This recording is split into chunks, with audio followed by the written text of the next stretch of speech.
حضرت سعید بن مسیب رحمۃ اللہ علیہ اس واقعے کو نقل کرتے ہیں کہ حضرت لقمان حکیم نے اپنے بیٹے کو فرمایا، اے میرے پیارے بیٹے، جب بھی تجھے کوئی مصیبت آئے تو اسے اپنے حق میں بہتر جان اور یہ بات دل میں بٹھا لو کہ میرے لیے اسی میں بھلائی ہے، اگرچہ بظاہر وہ مصیبت بڑی ہی کیوں نہ نظر آ رہی ہو، لیکن حقیقت یہ ہے کہ وہ تیرے حق میں بہتر ہوگی۔ یہ سن کر آپ کا بیٹا کہنے لگا، جو کچھ آپ نے فرمایا میں نے اس کو سن لیا اور اس کا مطلب بھی سمجھ لیا، لیکن یہ بات میرے بس میں نہیں ہے کہ میں ہر مصیبت کو اپنے لیے بہتر سمجھوں، کیونکہ میرا یقین ابھی اتنا پختہ نہیں ہوا۔ جب حضرت لقمان حکیم نے اپنے بیٹے کی یہ بات سنی تو فرمایا، اے میرے پیارے بیٹے، اللہ نے دنیا میں وقتاً فوقتاً انبیاء کرام مبعوث فرمائے ہیں، ہمارے زمانے میں بھی اللہ نے نبی کو مبعوث فرمایا ہے، آؤ ہم اس نبی کی صحبت میں جا کر ان کی باتیں سن کر یقین کو پختہ کر لیتے ہیں۔ حضرت لقمان حکیم اور ان کا بیٹا اس وقت کے نبی کی بارگاہ میں جانے کے لیے تیار ہو گئے، چنانچہ ان دونوں نے اپنا سامان سفر تیار کیا اور خچروں میں سوار ہو کر اپنی منزل کی طرف روانہ ہو گئے۔ کئی دن رات انہوں نے سفر جاری رکھا، راستے میں ایک ویران جنگل آیا، وہ اپنے سامان سمیت جنگل میں داخل ہو گئے۔ اللہ تعالیٰ نے ان کو جتنی ہمت دی انہوں نے سفر کیا، پھر دوپہر ہو گئی، گرمی اپنے زور پر تھی، گرم ہوائیں چل رہی تھی، وہ دونوں اپنے سفر کی مسافت طے کرتے رہے حتیٰ کہ ان کا پانی اور کھانا وغیرہ بھی ختم ہو گیا، خچر بھی تھک چکے تھے، پیاس کی شدت سے وہ بھی ہانپنے لگے۔ یہ دیکھ کر حضرت لقمان اور آپ کا بیٹا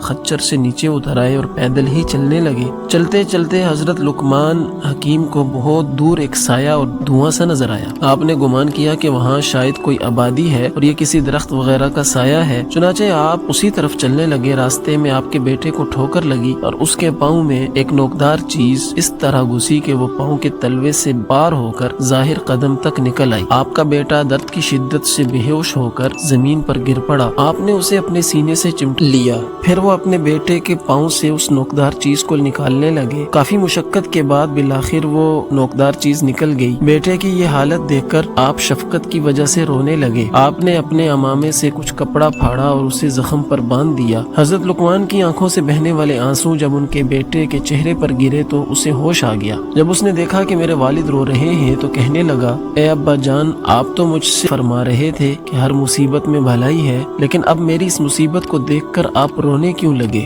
اور یہ مصیبت میرے حق میں بہتر کس طرح ہو سکتی ہے، حالانکہ ہمارے کھانے پینے کی تمام چیزیں ختم ہو چکی ہیں اور ہم یہاں اس ویران جنگل میں تنہا رہ گئے ہیں۔ اگر مجھے یہیں چھوڑ کر چلے جائیں گے تو آپ کو میری اس مصیبت کی وجہ سے بہت رنج اور غم لاحق ہوگا، اور اگر آپ یہیں میرے ساتھ رہیں گے تو ہم دونوں یہاں ویرانے میں بھوکے پیاسے مر جائیں گے۔ اب آپ خود ہی مجھے بتائیں کہ اس مصیبت میں میرے لیے کیا بہتری ہے؟ بیٹے کی یہ بات سن کر حضرت لقمان حکیم نے فرمایا، اے میرے پیارے بیٹے، میرا رونا اس وجہ سے تھا کہ میں ایک باپ ہوں اور ہر باپ کا اپنی اولاد کے دکھ درد کی وجہ سے غمگین ہو جانا ایک فطری عمل ہے۔ باقی رہی یہ بات کہ اس مصیبت میں تمہارے لیے کیا بھلائی ہے، تو ہو سکتا ہے کہ اس چھوٹی مصیبت میں تجھے مبتلا کر کے بہت بڑی مصیبت کو تجھ سے دور کر دیا گیا ہو، اور یہ مصیبت اس مصیبت کے مقابلے میں چھوٹی ہو اور جو تجھ سے دور کر دی گئی ہو وہ بڑی ہو۔ آپ کا بیٹا خاموش ہو گیا۔ پھر حضرت لقمان حکیم نے سامنے نظر کی تو اب وہاں نہ دھواں تھا اور نہ ہی وہ سایہ۔ آپ دل ہی دل میں کہنے لگے، میں نے تو ابھی اس طرف دھواں اور سایہ دیکھا تھا، لیکن وہ کہاں غائب ہو گیا؟